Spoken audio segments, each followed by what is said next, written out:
বর্তমানে জাতীয় এবং আন্তর্জাতিক সন্ত্রাসীরা নিরীহ মুসলমান মারে, আর কেন হয় সন্ত্রাস দমন করি, বিশ্ব সমাজ যেন চিনতে না পারে এরাই সন্ত্রাসী।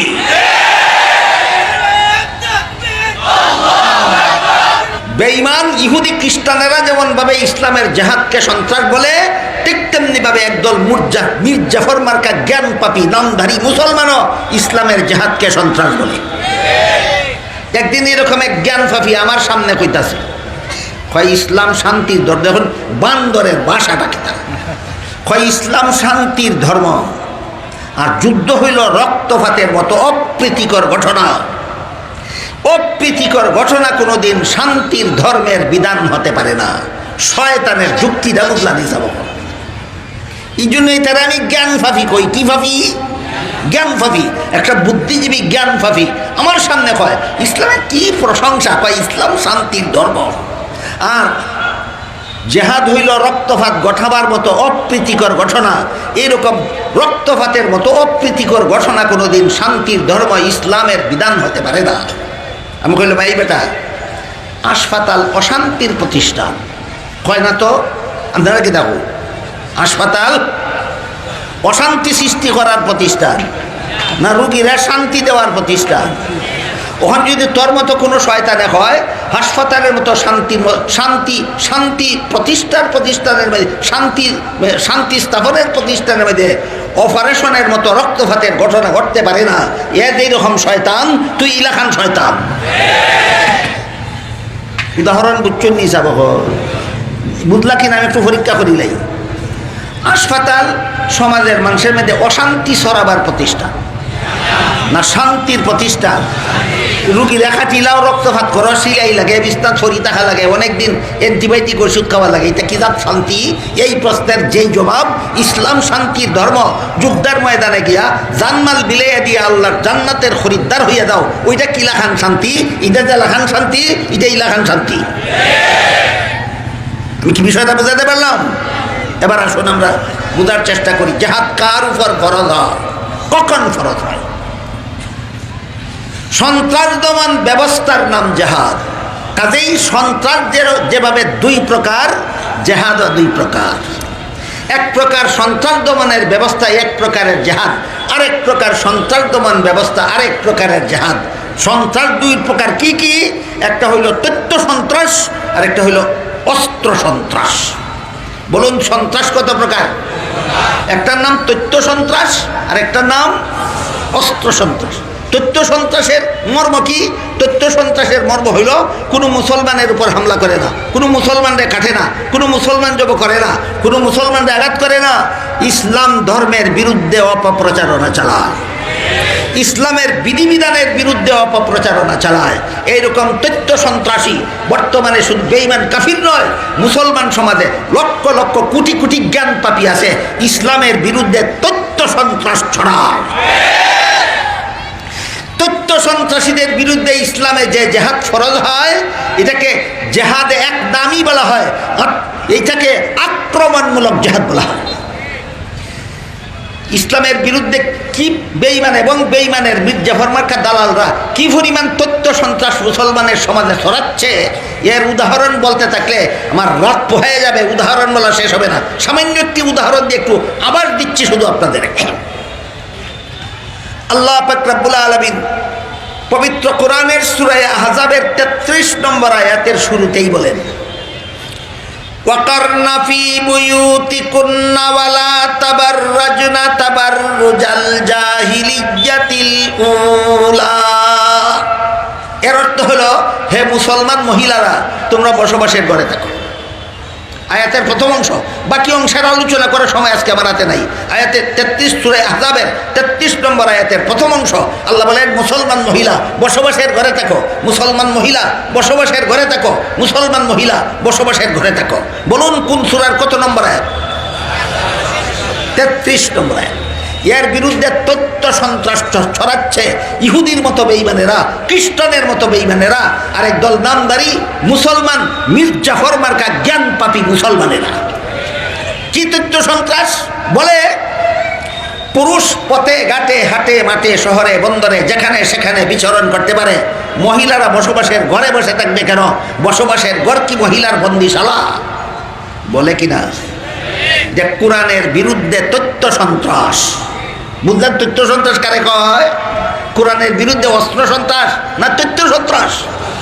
এইভাবে আল্লাহর আইনের বিরুদ্ধে, কোরআনের বিধানের বিরুদ্ধে, নবীর তরিকার বিরুদ্ধে নামদারি মুসলমান হোক আর বেঈমান কাফির হোক, যত রকমের অপপ্রচার বর্তমান দুনিয়াতে চলছে, মুসলমান সমাজে যত অপপ্রচার চলছে, সবগুলির নাম তথ্য সন্ত্রাস। সবগুলির নাম তথ্য সন্ত্রাস। তথ্য সন্ত্রাসের বিরুদ্ধে ইসলামের যে জেহাদ পরিচালিত, ওই জেহাদটার নাম জেহাদে এক দামি। এই জেহাদের নাম জেহাদে এক দামি, বাংলায় বলে আক্রমণমূলক জেহাদ। এইগুলির বিরুদ্ধে জেহাদ করা সরকারের উপর ফরজ। এইগুলির বিরুদ্ধে জেহাদ করা মুসলমান সরকারের উপর ফরজ। বাকি সরকার নিজেই যদি মির্জাফর হইয়া থাকে, সরকার নিজেই যদি সন্ত্রাসীদের পক্ষের লোক হইয়া থাকে, তাহলে কে ফরজ আদায় করবে? অত্যন্ত জরুরি প্রশ্ন, অত্যন্ত গুরুত্বপূর্ণ প্রশ্ন। দেখি আমি বাকি সময়ে যদি সুযোগ পাই বলে দেবো ইনশাল্লাহ। এর আগের কথা শেষ করি। আরেক প্রকার সন্ত্রাসের নাম অস্ত্র সন্ত্রাস। আরেক প্রকার সন্ত্রাসের নাম অস্ত্র সন্ত্রাস। দল বেঁধে অস্ত্র নিয়ে একেবারে সরাসরি মুসলমানদের উপর হামলা, মুসলমানদের উপর। ওইখানে তথ্য সন্ত্রাসের মধ্যে ছিল মুসলমানের ধর্মের উপর হামলা, আর অস্ত্র সন্ত্রাসের মধ্যে আছে মুসলমানদের উপর হামলা। যেমনভাবে রোহিঙ্গা মুসলমানদের উপর চলছে, যেমনভাবে কাশ্মীরি মুসলমানদের উপর চলছে, যেমনভাবে ফিলিস্তিনি মুসলমানদের উপর চলছে, যেমনভাবে আফগানি মুসলমানদের উপর চলেছিল, যেমনভাবে ইরাকি মুসলমানদের উপর চলেছিল। এইগুলি হলো অস্ত্র সন্ত্রাস। অস্ত্র সন্ত্রাস দমন করার জন্য ইসলাম যে জেহাদের বিধান দিয়েছে, সেইটার নাম হইল দেফাই জেহাদ। বাংলায় বলে আত্মরক্ষামূলক জেহাদ। বলুন, অস্ত্র সন্ত্রাস দমন করার জন্য ইসলামের যে জেহাদের বিধান আছে, এই জেহাদটার নাম আত্মরক্ষামূলক জেহাদ। জেহাদটার নাম আত্মরক্ষামূলক জেহাদ। উভয় প্রকারের জেহাদ। কাফিররা, কাফিরের দালালরা যখন ইসলামের বিধানের বিরুদ্ধে অপপ্রচার চালায়, তখনও এদের বিরুদ্ধে জেহাদ করা মুসলমানের সরকারের উপর ফরজ হয়। আর বেঈমান কাফিরেরা মুসলমানদের শরীরের উপর যখন হামলা চালায়, তখনও মুসলমান সরকারের উপর এই সমস্ত সন্ত্রাসীদের বিরুদ্ধে সন্ত্রাস দমনের জন্য উভয় প্রকার জেহাদ ফরজ হয়। বলেন কার উপর? সরকারের উপর। কার উপর? সরকারের উপর। এর একটা ঐতিহাসিক প্রেক্ষাপট, ঐতিহাসিক পটভূমি আপনাদের শোনাই। মুহাম্মদুর রাসূলুল্লাহ সাল্লাল্লাহু আলাইহি ওয়াসাল্লাম মক্কায় অবস্থানকালে যখন তার বয়স 40 বছর ছিল, তখন তার কাছে আল্লাহ সর্বপ্রথম কোরআন নাজিল শুরু করেছেন। কোরআন নাজিল শুরু করার পর থেকেই মুসলমানদের উপর বেঈমান কাফিরদের সন্ত্রাসী হামলা চালু রইল। কি হামলা? সন্ত্রাসের ডেফিনেশন মনে আছে? 3 জিনিসের সমষ্টির নাম সন্ত্রাস। 3 জিনিসের সমষ্টির নাম সন্ত্রাস। দল বেঁধে অস্ত্র নিয়ে নির্দোষের উপর হামলা। দল বেঁধে অস্ত্র নিয়ে নির্দোষের উপর হামলা। 3 জিনিসের সমষ্টির নাম সন্ত্রাস। মক্কার মুসলমানদের উপর সন্ত্রাসী হামলা চলল একাধারে 13টি বৎসর। একাধারে 13টি বৎসর। এই 13 বৎসরের সন্ত্রাসের একটা সামান্য আবার দিচ্ছি আপনাদেরকে। হযরত সুমাইয়া নামের একজন মহিলা মুসলমান ছিলেন। এই সুমাইয়া মহিলা মুসলমানকে আবু জাহাল, মক্কার শীর্ষ সন্ত্রাসী, বর্ষা হাতে নিয়ে, বলুন খালি হাতে না অস্ত্র হাতে? আবু জাহাল তার দল ছিল না, একা ছিল। দলের সর্দার ছিল আবু জাহাল। বর্ষা হাতে নিয়ে হযরত সুমাইয়া রাদিয়াল্লাহু আনহার লজ্জাস্থানে আঘাত করে শহীদ করেছিল। এইভাবে দীর্ঘ 13টি বৎসর পর্যন্ত বেঈমান কাফিরেরা নিরীহ মুসলমানদের উপর সন্ত্রাসী হামলা চালিয়েছিল। আল্লাহর পক্ষ থেকে নির্দেশ ছিল, ধৈর্য ধরুন, ধৈর্য ধরুন, প্রতিশোধ নিতে যাবেন না, মোকাবেলা করতে যাবেন না, জেহাদ করতে যাবেন না, যুদ্ধ করতে যাবেন না, ধৈর্য ধরুন। এই ধৈর্যের মাধ্যমে মক্কা বিজয় হবে। বলুন, 13 বৎসরের মক্কি জিন্দেগিতে জেহাদ ফরজ ছিল না ধৈর্য দ্বারা ফরজ ছিল? প্রশ্ন জাগে, কেন জেহাদ ফরজ হইল? সন্ত্রাস দমনের জন্যই তো জেহাদ ফরজ হয়। এখানে জেহাদ 13 বৎসর পর্যন্ত সন্ত্রাসী হামলা সহ্য করার নির্দেশ কেন? জেহাদ ফরজ হইল না কেন? একমাত্র কারণ, জেহাদ ফরজ হয় সরকারের উপর। 13 বৎসরের মক্কি জিন্দেগিতে রাসূলের কোনো সরকার ছিল না, এই জন্য জেহাদ ফরজ ছিল না। বুঝে আসলো কথা? তারপরে 53 বছর বয়সে মক্কা শরীফ থেকে হিজরত করে মদিনা শরীফ গেলেন। সেখানে যাওয়ার পরে রাসূল একটা রাষ্ট্র প্রতিষ্ঠা করলেন। রাষ্ট্রকে পরিচালনার জন্য মদিনা সনদ নামের একটা সংবিধান তৈরি করলেন। সাথে সাথে জিহাদ ফরজ হয়ে গেল।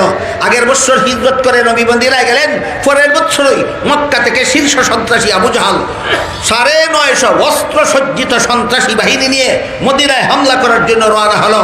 আল্লাহ হুকুম দিলেন, আর ধৈর্য ধরা নয়, এবার সন্ত্রাস দমন করার জন্য জিহাদের ময়দানে বেরিয়ে পড়ুন। মুহাম্মদুর রাসূলুল্লাহ প্রায় নিরস্ত্র 313 জন নিরীহ মুসলমানদেরকে নিয়ে মদিনার থেকে বের হয়ে গেলেন।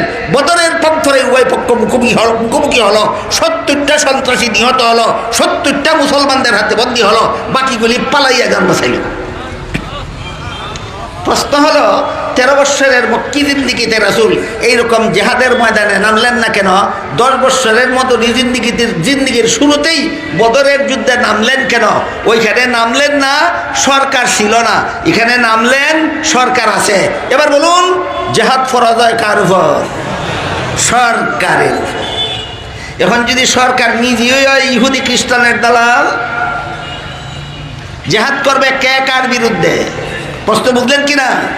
সরকার নিজেই যদি ইহুদি খ্রিস্টানের দালাল হয়, অথবা সরকারও ইহুদি খ্রিস্টান। বলুন, আপনারা যে দেশে বাস করেন, এই দেশে 250 বছর এই দেশের সরকার খ্রিস্টান ছিল কিনা? 250 বছর আপনারা যে দেশে বাস করেন, এই দেশের সরকারি গদি খ্রিস্টানদের দখলে ছিল। আমাদের শাসন ক্ষমতা খ্রিস্টানেরা জবরদখল করে নিয়ে গিয়েছিল। 250 বছর পর্যন্ত খ্রিস্টানেরা এই দেশ শাসন করেছে। তখন জেহাদ পরিচালনা করবে কে? এই প্রশ্নের জবাব হইল, যেখানে সরকারের উপর তথ্য সন্ত্রাস দমনের জন্য এক দামি জেহাদ সরকারের উপর ফরজ হয়, অস্ত্র সন্ত্রাস দমনের জন্য দেফাই জেহাদ সরকারের উপর ফরজ হয়। এখানে সরকার নিজেই যদি সন্ত্রাসীদের পক্ষপাতী হয়, অথবা সরকার নিজেই যদি সন্ত্রাসী হয়, এমত অবস্থায় জেহাদ পরিচালনা করবে কে? কার উপর ফরজ হয়? কিভাবে ফরজ হয়? কি শর্তে ফরজ হয়? কে কে জেহাদে অংশগ্রহণ করবে? অত্যন্ত গুরুত্বপূর্ণ ব্যাপার, সমস্ত মুসলমানদের বোঝা দরকার। এটা বোঝার জন্য মক্কি জিন্দেগি আর মদনী জিন্দেগির আদর্শ মাথায় থাকতে হবে।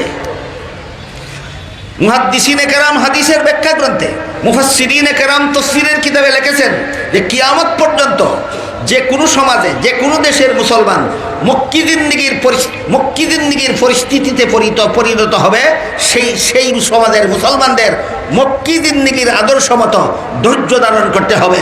আর যে কোনো সময়, যে কোনো দেশের, যে কোনো সমাজের মুসলমান মাদানী জিন্দিগির পরিস্থিতি পাবে, সেইখানে মদনী জিন্দিগিকে আদর্শ বানিয়ে জাহাদ পরিচালনা করতে হবে। কাজেই ইংরেজ সরকারের আমলে সরকার নিজেই ছিল সন্ত্রাসী। এমত অবস্থায় সরকারের বাইরের দেশের কোনো শত্রুর বিরুদ্ধে জাহাদ নয়, যে শত্রু আমাদের দেশের শাসন ক্ষমতা, আমাদের দেশের গদি ডাকাতি করে দখল করে বসে আছে, এই সরকারের বিরুদ্ধে এই দেশের জনগণকে জাহাদ করতে হইলে সরকারের একটা বিকল্প সরকার গঠন করতে হয়। বুঝলেন? সরকার নিজেই যদি সন্ত্রাসী অথবা সন্ত্রাসীদের দালাল হয়, তাহলে এই সরকারের বিরুদ্ধে জিহাদ করতে কি লাগে? বিকল্প সরকার লাগে। কি লাগে? বিকল্প সরকার। এই বিকল্প সরকার গঠনের একটা সিস্টেম আছে। কি সিস্টেম? এক হযরত উমর রাদিয়াল্লাহু তাআলা আনহুর একটা ঘোষণা আছে। তিনি বলেন, লা ইসলামা ইল্লা বিজামাতিন ওয়ালা জামাআতা ইল্লা বিআমিরিন ওয়ালা আমিরা ইল্লা বিতাআতিন। ইসলাম পূর্ণাঙ্গ হয় না মুসলমানদের দলবদ্ধতা ছাড়া, আর মুসলমান দলবদ্ধ হতে পারে না আমির নিযুক্তকরণ ছাড়া, আর আমিরের কার্যক্রম চলতে পারে না অধীনস্থদের আনুগত্য ছাড়া।